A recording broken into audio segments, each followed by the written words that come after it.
We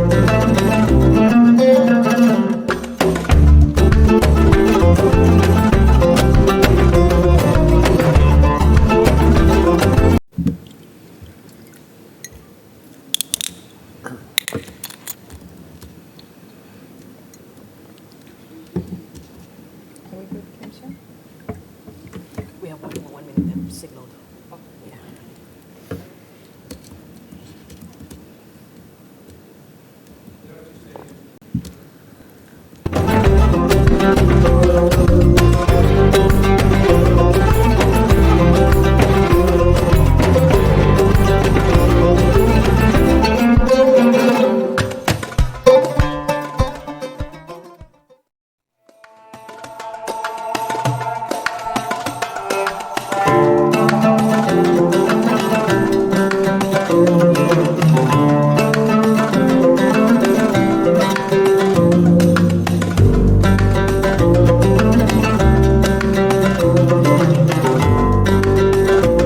Online, and welcome to this media briefing during which we will launch the UN Environment Programme's Global Cooling Watch Report, Keeping It Chill, How to Meet Cooling Demands While Cutting Emissions. My name is Keisha Rukikaire, I'm the Head of News and Media for UNEP, and I will be moderating this event. So we've seen encouraging commitments this week at COP28 so far to keep the world within the 1.5 degree Paris target. But today the planet continues to warm, and efficient, climate-friendly cooling is critical for the health and well-being of life on Earth. UNEP's brand new report takes a comprehensive look at the global cooling sector, as well as trajectories and opportunities to achieve near-zero emissions in the sector. The launch of this report supports a global cooling pledge to be launched later today, spearheaded by the COP28 presidency and the UNEP-led Cool Coalition, which you will hear more about from our panel. Our program is 30 minutes long, and we hope to use about half that time for questions. We will start with brief remarks from our panel, followed by a short presentation by the report's lead author, and we will end with questions from the media. Our esteemed panel today includes Inge Anderson, who is the Executive Director of UNEP. We have Alfonso Garcia Mora, who is the Regional Vice President in charge of Europe, Latin America, and the Caribbean for the International Finance Corporation, and Yvonne Akisoya, who is the Mayor of Sierra Leone's capital, Freetown. Presenting the findings will be Lily Riahi, who is the Global Coordinator of the Cool Coalition. Without further ado, I will give the floor to Inge Anderson, Executive Director of UNEP, for brief remarks. Thank you very much, and good afternoon. What we're looking for at these climate talks is obviously to slash the greenhouse gas emissions in line with the 1.5 degrees centigrade, and hopefully not the 2-degree pathway that we agreed at in Paris. What we need to do is to do this while giving every person on this planet a chance to live a decent life, including by adapting to climate change. Sustainable cooling is a priority for the COP28 presidency and has been an issue that UNEP has worked on for a number of years, and it hits every one of these points. As we heat up, we will need more cooling, both of the food that we trade and process, as well as of our own bodies and our medicines. The cooling sector then has to grow to protect everyone from rising temperatures, to maintain food quality and safety, to keep vaccines stable, and to keep our economies productive. These are all essential elements of sustainable development. But business as usual growth would double this sector's greenhouse gas emissions by 2050, which is clearly an outcome that we have to avoid. The Global Cooling Watch report tells us that we can reduce the predicted 2050 cooling emissions by 60%. The world can deploy nature-based solutions, right, greening our cities, etc., to cool them down, and passive cooling measures such as good insulation, natural shading, and ventilation. We can also adopt, and should and must, a high efficiency standard, including minimum energy performance standards and labeling of our cooling equipment. And we need to accelerate the phase down of climate warming hydrofluorocarbons, fluorinated gases, which we use as refrigerants, and which are part of what we are phasing down and eventually out under the Kigali Amendment to the Montreal Protocol, which is the ozone treaty, if you like. In addition to slowing climate change, following these measures and implementing the Global Cooling Pledge would allow low-emissions cooling to reach an additional 3.5 billion people and save 22 trillion for end users and for the power sector. And it would also reduce global peak load demand by between 1.5 and 2 terawatts, which is almost double the entire EU's generation capacity today.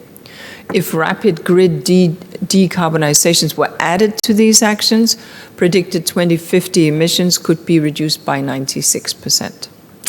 So to deliver these benefits, governments have to introduce aligned policies that support these measures. Governments have already signaled their commitments to do so through the Global Cooling Pledge, which we've been running for some years, as you may know.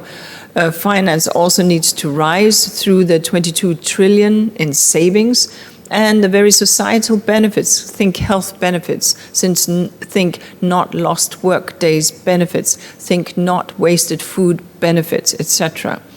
These savings can help us make the deep emissions cuts that would make sustainable cooling transition more affordable. But potential outcomes of sustainable cooling transition can maybe sound nearly too good to be true, but they are true. This is one of these rare cases where we could do something because the cool kids are doing it. So I'm asking governments and the private sector and financiers to get behind this Global Cooling Pledge with real money, real action, so that we can all be cool. Thank you very much. Thank you, Ms. Anderson.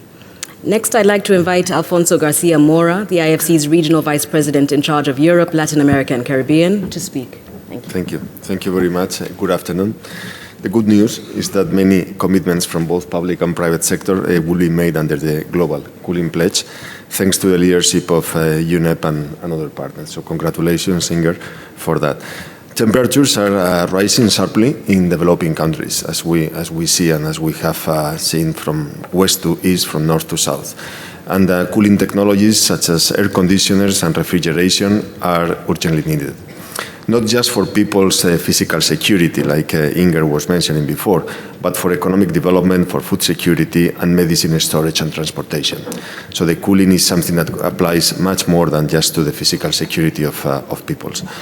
We need to ensure these technologies are sustainable and affordable, and these are not easy things. Roughly 2 billion air conditioning units are now in operation around the world, and that number is set to continue rising. The potential economic gains are massive. It is estimated that passive cooling strategies and efficient cooling equipment implemented at scale would save consumers up to $17 trillion between 2022 and 2050. This is an equivalent to $0.6 trillion per year, or half of the $1.25 trillion spent on fiscal subsidies for fossil fuels and agriculture. Let me repeat the number because it's quite impressive. Half of the $1.25 trillion spent on fiscal subsidies for fossil fuels and agriculture, according to the report that the World Bank published this year.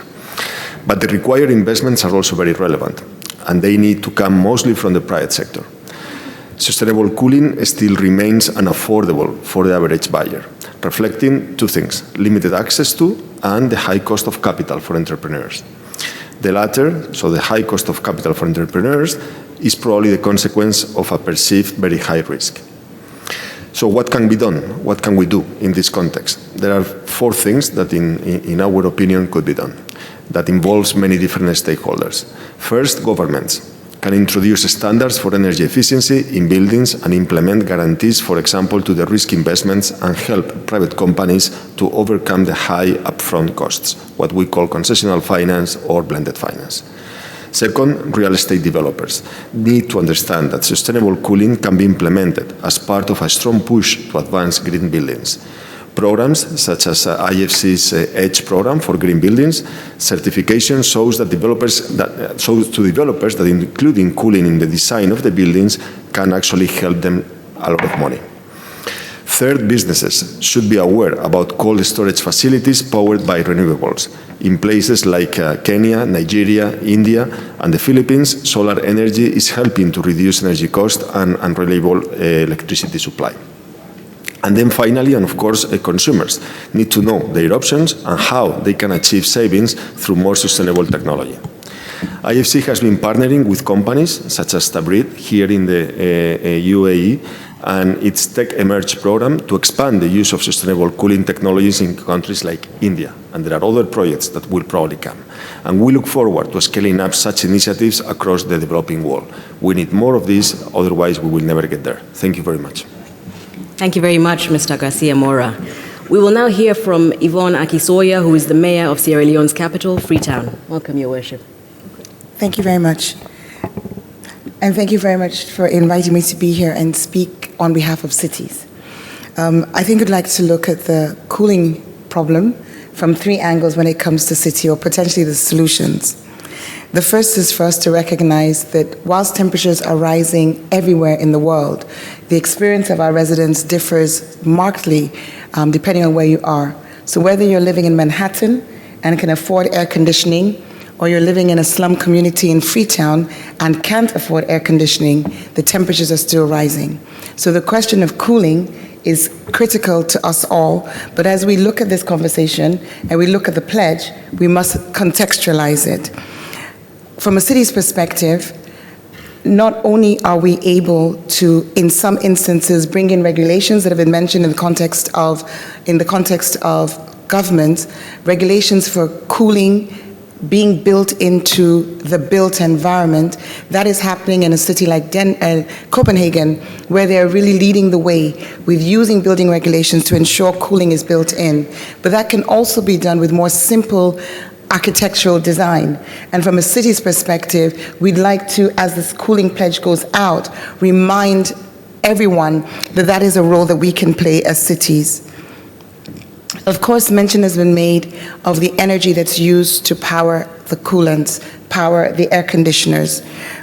Renewable energy is more affordable now, but it's not available for everyone.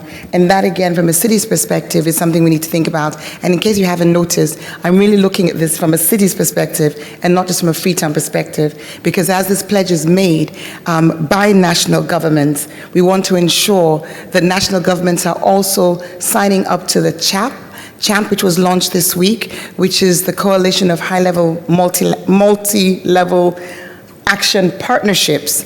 Effectively, national governments include city action in your NDCs, because if we do that, then our chances of the cooling pledge being effectively not just signed but implemented are higher.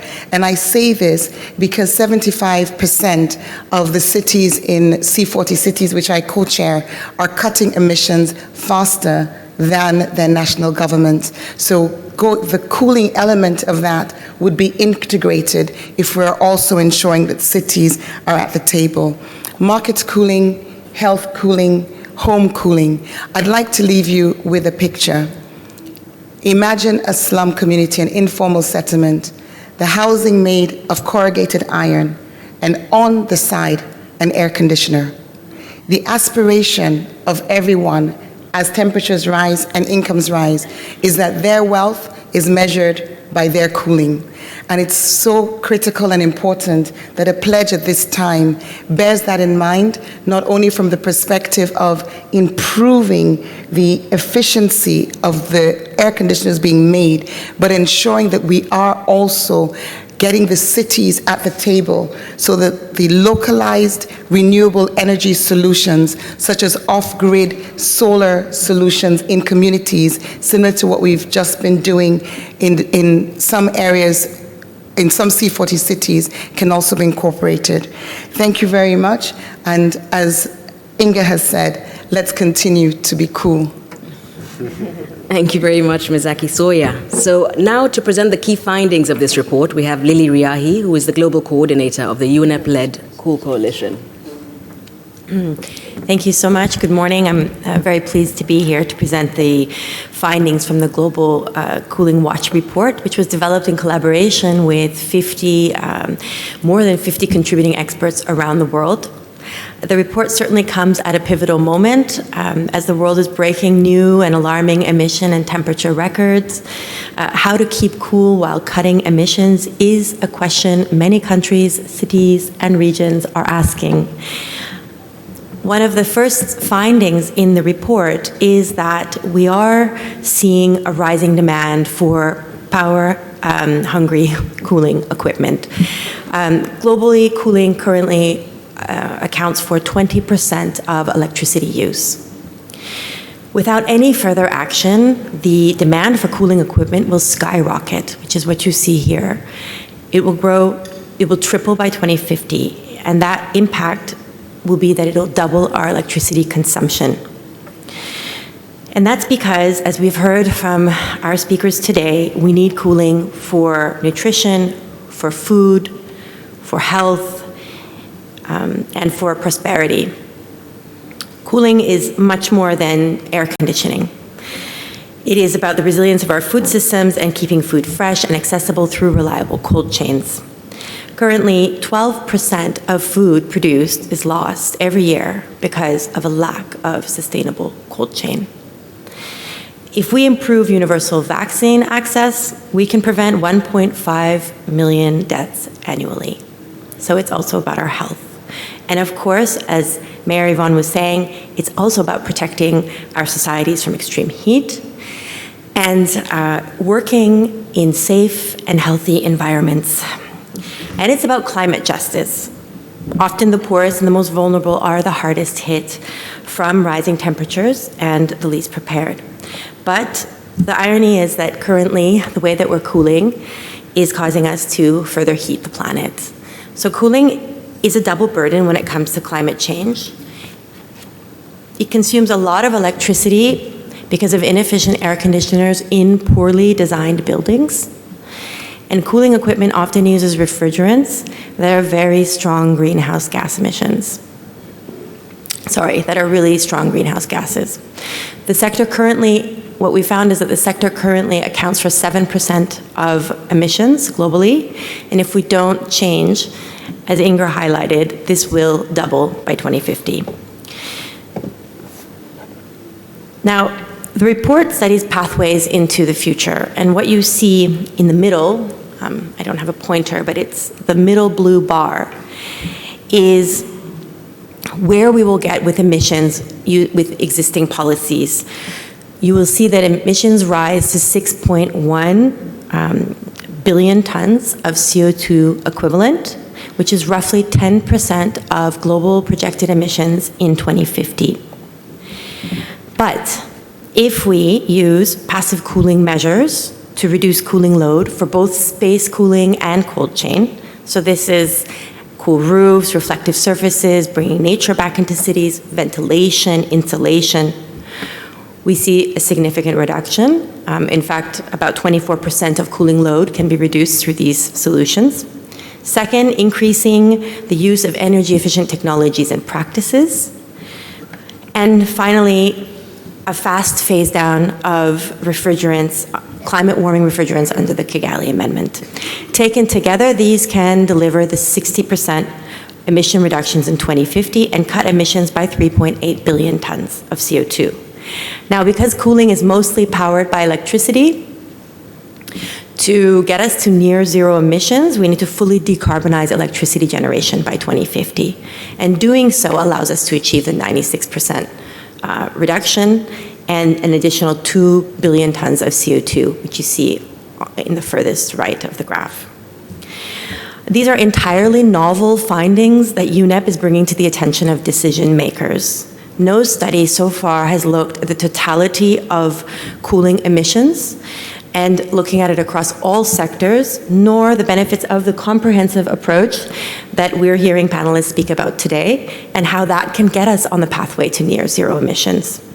And importantly, the report also finds that 73% of this emission reduction potential is with G20 countries.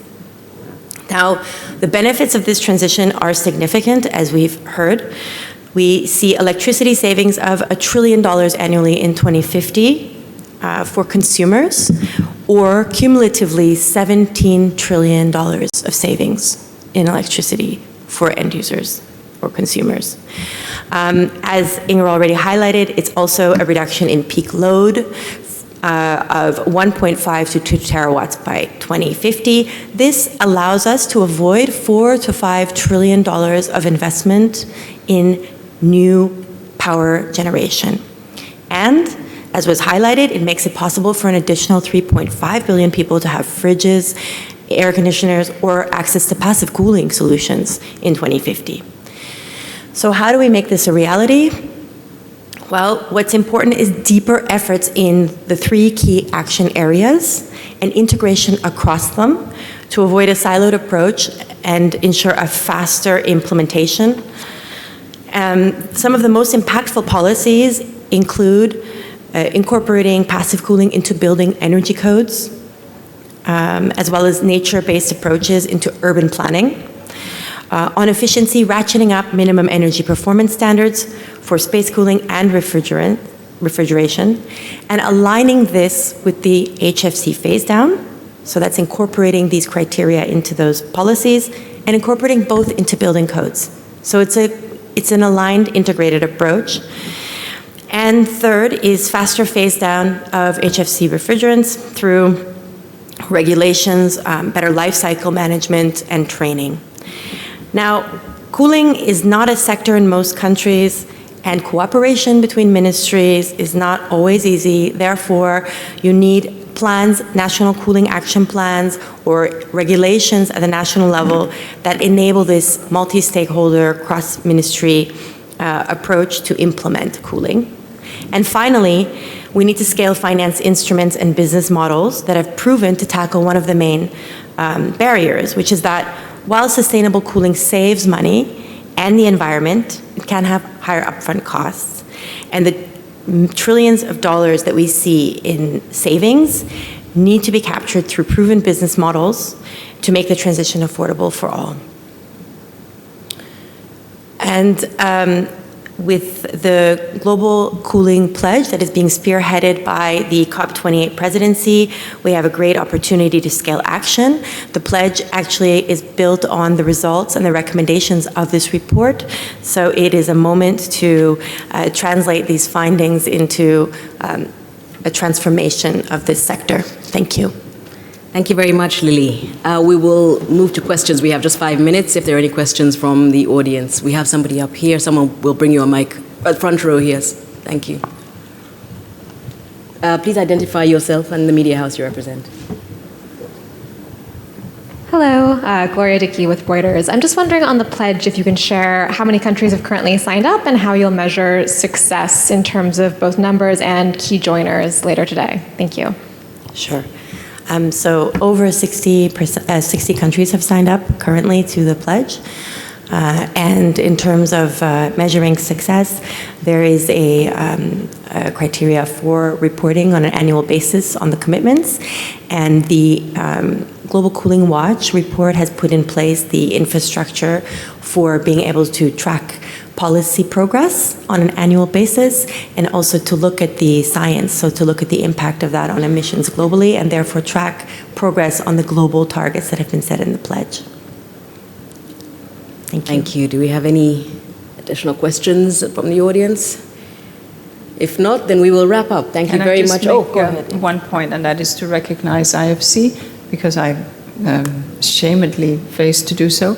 IFC took responsibility for the finance chapter, and we are very, very grateful for this collaboration. And of course, when IFC leans in on an issue, we also know with the Brain Trust, there's also an opportunity for leaning in on the investment side, which is obviously something that we are very hopeful that that will also emerge over time. So my deep thanks to IFC for this leadership. Thank you. Many thanks to our speakers and to the members of the press online and in the room. We are available for interviews if you would like these, and the materials are all available on UNEP's website. Thanks very much and have a wonderful day. Thank you. Thank you. Great.